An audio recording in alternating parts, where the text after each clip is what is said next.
আমি বলবো যে বছরের সেরা একটা ফেস্টিভ এসেছি চিলড্রেন্স হিসেবে, এবং এত সুন্দর একটা গ্র্যান্ড ওপেনিং করলাম আমরা ঢাকা রিজেন্সি বিয়ে বাড়ি উৎসব। খুব ভালো লাগছে। আর এটি তো এমএন মাল্টিমিডিয়া প্রেজেন্স নাজবুল, ওরা সবাই খুব সুন্দর করে অর্গানাইজ করেছে। আমাদের সাদান আছে, বারিশ আছে, সবাই আছে।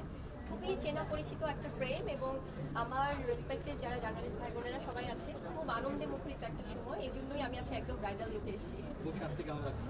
ভীষণ ভালো লাগে আসলে, কারণ বরাবরই তো খুব এক্সক্লুসিভ ফটোশ্যুট করা হয়, আর এই ধরনের গ্র্যান্ড ওপেনিংয়ে যখন ব্রাইডাল লুকে আসি খুব সুইট একটা ফিলিং কাজ করে।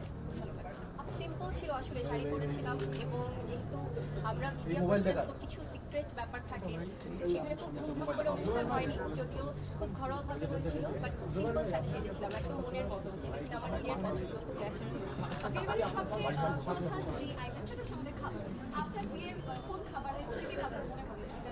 বিয়ের আমি যেহেতু আমার নিজের বিয়েতে তো সব ব্যক্তি পছন্দ বলেই আসলে প্রায়োরিটি পেয়েছিল, তো আমার এবং আমার পর সবারই পছন্দ খুব ফিশ এবং ভেজিটেবল, তো সেগুলো ছিল। আর রিচ ফুড তো বরাবরই আমরা একটু অ্যাভয়েড করি, বাট তারপরেও তো ছিল। সেদিন চিট হবে বিয়ের দিন সবাই চিট করেছিলাম। বিয়ে বাড়িতে ঢোকার পরে সবার আগে মনোযোগ থাকে খাবারের দিকে, যে কি হচ্ছে খাবার, সো সেটা খাওয়া হোক বা না হোক, অল্প হলো আছে চোখের একটা কথা, সো সেটা খুব আসলে নোটিস করি। এবং আর বিয়ে বাড়ির লুকটা আমার কাছে বরাবরই খুব সিম্পল ভাবে আসলে ভালো লাগে। গর্জিয়াস হবে, কিন্তু তার মধ্যেও যেন একটা সিম্পলিসিটি থাকে, যেন নিজেকে চেনা যায়, সেই ব্যাপারটা খুব থাকে।